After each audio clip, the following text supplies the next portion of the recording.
Franchise ক্রিকেটের শিরোপা জিততে চান নিত্য নতুন বাংলাদেশি ক্রিকেটারদের দলে ফেরান। বিদেশি ফ্র্যাঞ্চাইজে বাংলাদেশি ক্রিকেটাররা এখন যেন সৌভাগ্যের চাবি। নাহিদ মোস্তাফিজ, রিশাদ কিংবা তামিম শরীফুল যে দলেই প্রথমবার পা রেখেছেন সেখানেই মিলেছে ট্রফির হাসি।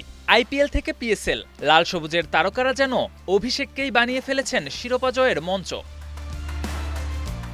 বিদেশি ফ্র্যাঞ্চাইজ ক্রিকেটে বাংলাদেশের প্রথম বড় সাফল্যের গল্প শুরু হয় সাকিব আল হাসানকে দিয়ে 2012 সালে কেকেআরের জার্সিতে। সেটা মিস্টার 75-এর দ্বিতীয় আসর হলেও টাইগার ভক্তদের কাছে সবচেয়ে স্মরণীয় গল্প লিখেছেন মোস্তাফিজুর রহমান। 2016 সালে প্রথমবার আইপিএল খেলতে গিয়েই সানরাইজার্স হায়দ্রাবাদের ট্রাম্প কার্ডে পরিণত হন এই বাঁহাতি পেসার। কাটার আর স্লোয়ারে ব্যাটারদের মনে কাঁপুনি ধরিয়ে দলকে এনে দেন শিরোপা। সেই আসরে 17 উইকেট নিয়ে নিজের অভিষেকটাই রাঙিয়েছিলেন ফিজ।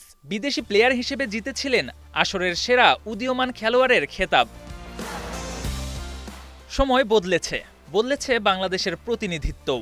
এখন শুধু একজন বা দুজন নয়, পুরো একটি গ্রুপই বিদেশি লিগে নিজেদের ছাপ রাখছে। পিএসএল 2025-এ লাহোর কালান্দার্সের হয়ে প্রথমবার খেলেই চ্যাম্পিয়ন হন রিশাদ হোসেন আর মেহেদী মিরাজ। দলে ছিলেন বাংলাদেশি পোস্টার বয় সাকিব আল হাসানও।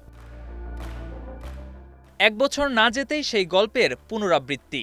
পিএসএল 2026-এ পেশোয়ার জালমির হয়ে প্রথম আসরেই শিরোপা জিতেছেন নাহিদ রানা, শরীফুল ইসলাম ও তানজিদ তামিম। ফাইনালে শরীফুল তানজিদ না থাকলেও ছিলেন নাহিদ রানা। এক মেইডেনের সঙ্গে 2 উইকেট নিয়ে হয়েছেন super power of the match.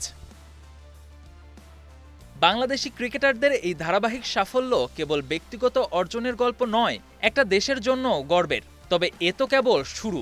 বিশ্বজুড়ে ফ্র্যাঞ্চাইজ ক্রিকেটে লাল সবুজের প্রতিনিধিত্বও দিন দিন হয়ে উঠছে আরও শক্তিশালী। KM Sony, star play.